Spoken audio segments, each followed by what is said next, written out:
Welcome back. This week, we're diving into one of the most beloved, most quoted, and most, wow, I always forget how violent this is, Christmas movies ever made.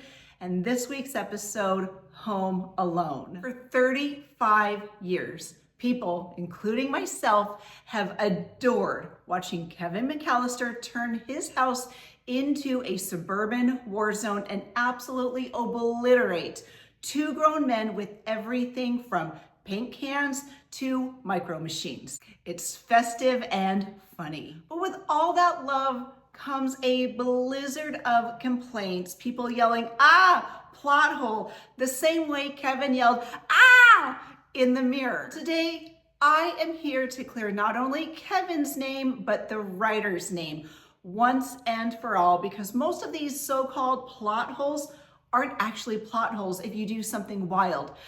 Pay attention to the details.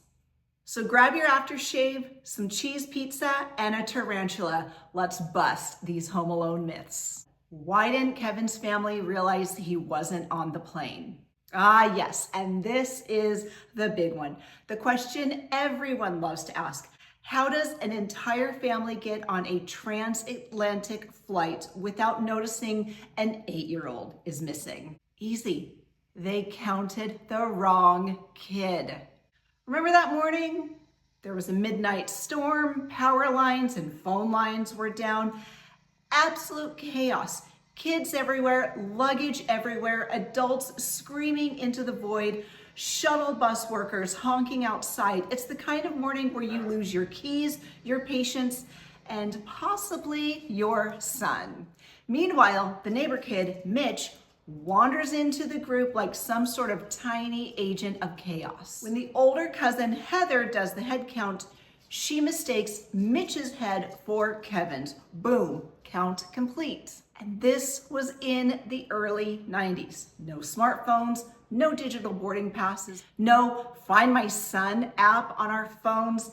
If something was roughly kid-shaped and roughly Kevin height, that was good enough. By the time they're sprinting through O'Hare and sweating like they were in the Olympics, their only thought is, if we miss this plane, we're done. Once on board, the adults assume that Kevin is with the kids in coach, and for some weird reason, the kids assume that Kevin is up front with the parents.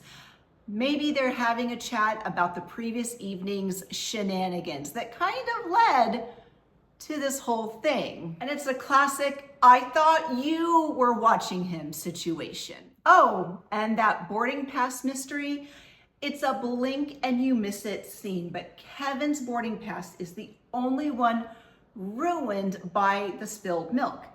That's why the gate agent had the correct number of people. Again, just pay attention to the details. Zero plot holes, just peak McAllister dysfunction.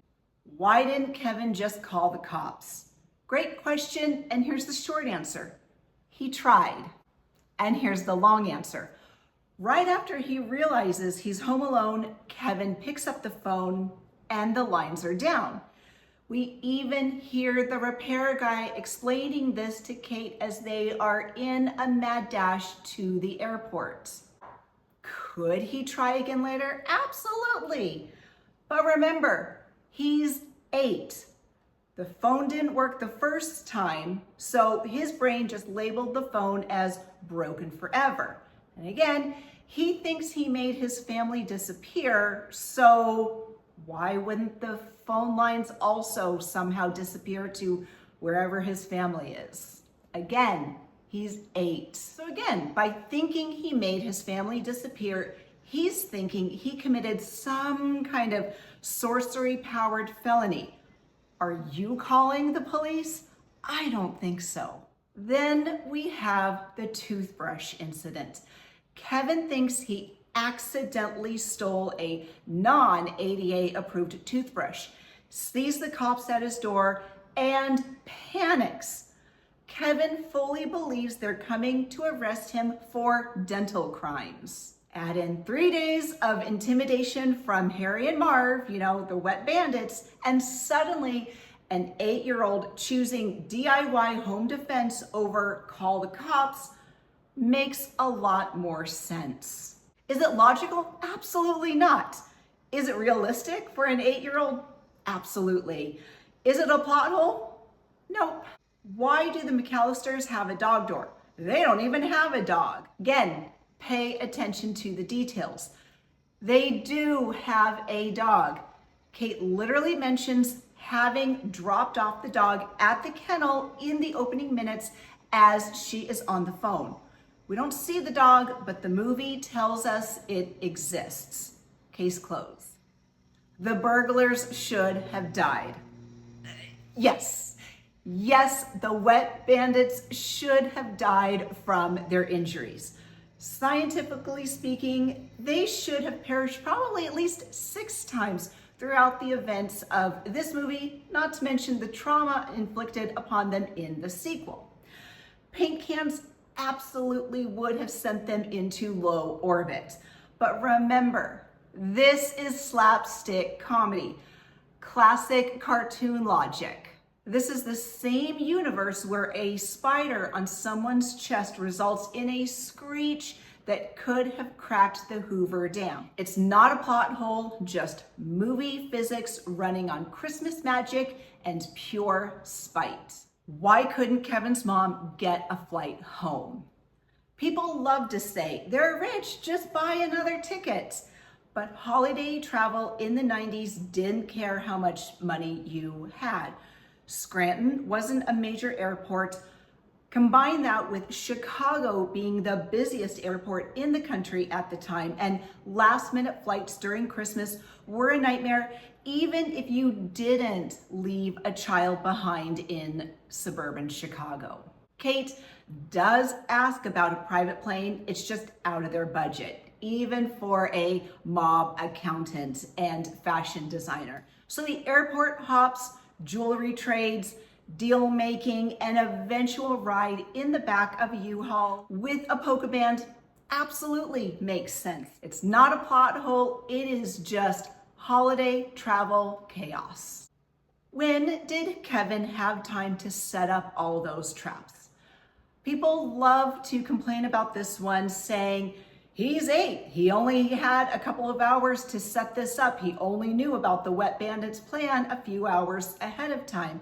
But Kevin didn't build the Taj Mahal. He scattered micro machines, iced the stairs, set up some tar, hung some paint cans, laid down ornaments, and rigged a blowtorch.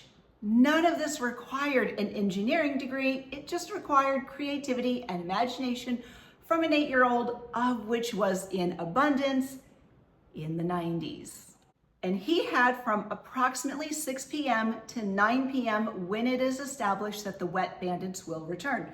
3 hours are plenty of time when you're fueled by fear, adrenaline, and way too much mac and cheese. Impossible? Not really. The fact that an 8-year-old is preparing to hurt people, that's a little bit of a stretch, but a plot hole? Nope. And finally, how did Kevin clean up everything so fast? Now we see Kevin's family arrive home the next morning. How did he clean tar, feathers, ornaments, ice, glue, and just general destruction so quickly? Easy. A surprising amount of surface level chaos. For example, and this is the big one, I think, the paint cans never spilled. Yes, they would have annihilated the Wet Bandits, or at the very least given them a concussion, but they never opened. So the house was not covered in wet paint. The micro machines just needed a quick sweep. Feathers, just a vacuum. Glue and saran wrap, throw it in the trash. Blowtorch, put that back in the garage, which, by the way, had not been closed the entire movie. And honestly, a high energy, terrified child could clean that house before sunrise. Not unrealistic, just impressive. Good job, Kevin. So there you have it, the biggest Home Alone plot holes that are not plot holes at all. When you actually look at the details, everything lines up surprisingly well.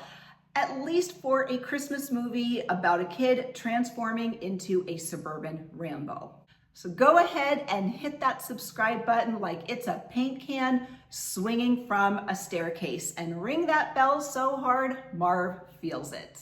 We have enjoyed bringing you 4 weeks of Christmas movies that range from heartfelt to funny to what the hell was that? We have had so much fun.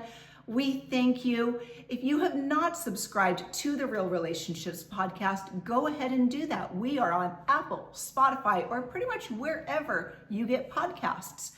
New episodes premiere every Thursday, along with shows and content on our YouTube channel.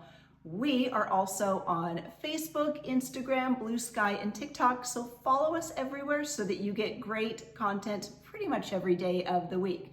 And tune in the new year. We have some amazing programming coming up. First up, 1990s Madhouse. This week we were talking about Home Alone, a type of madhouse. Next week we are going to be talking about Certifiable Madhouse, starring John Larroquette and Kirstie Alley in some wacky late 80s fun. Until next time, stay safe, stay festive, and keep the change, you filthy animal.